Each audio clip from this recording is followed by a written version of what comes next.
சென்னை அருகே திருநீர்மலையில் கோவிலில் பக்தி பரவசத்துடன் சாமி கும்பிட்ட நபர் ஆலய நிர்வாகியின் செல்போனை திருடிச் செல்வது சிசிடிவி கேமரா மூலமாக தெரிய வந்திருக்கிறது.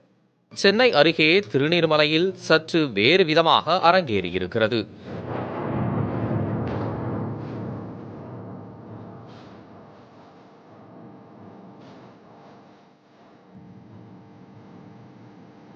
திரைக்காட்சியில் முருகன் கோவில் என்றால் திருநீர்மலையில் விநாயகர் ஆலயம். நகைச்சுவை காட்சியில் திருடப்பட்டது முருகனின் வேல். ஆனால் திருநீர்மலையில் திருடப்பட்டது கோவில் நிர்வாகியின் செல்போன்.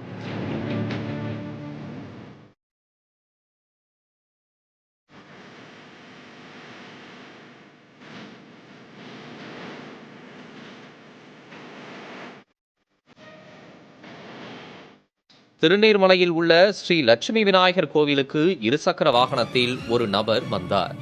கருப்பு பேண்ட் மற்றும் வெள்ளை சட்டை அணிந்திருந்த அந்த நபர் கோவிலுக்குள் சென்று அனைத்து சன்னதிகளில் உள்ள தெய்வங்களையும் வழிபட்டார்.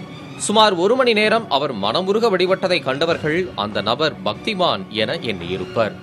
ஆனால் அவர் பக்கா திருடன் என்பது பின்னர்தான் தெரிய வந்தது. சாமி கும்பிட்ட கையோடு குடுகுடுவென படியேறி மேல் தளத்துக்கு செல்லும் அந்த நபர் அலுவலக அறையில் இருந்த ஆலய நிர்வாகியின் செல்போனை திருடிக் கொண்டு தப்பிவிட்டார்.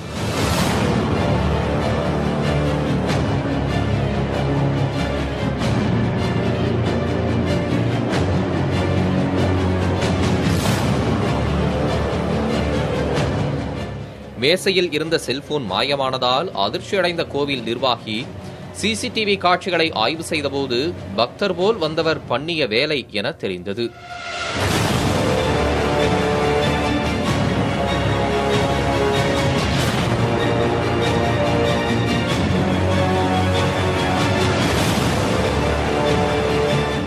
இதுகுறித்து வழக்கு பதிவு செய்துள்ள காவல்துறையினர் செல்போன் திருடனை தேடி வருகின்றனர். புதிய தலைமுறைக்காக செய்தியாளர் சாந்தகுமாருடன் கவியரசன்.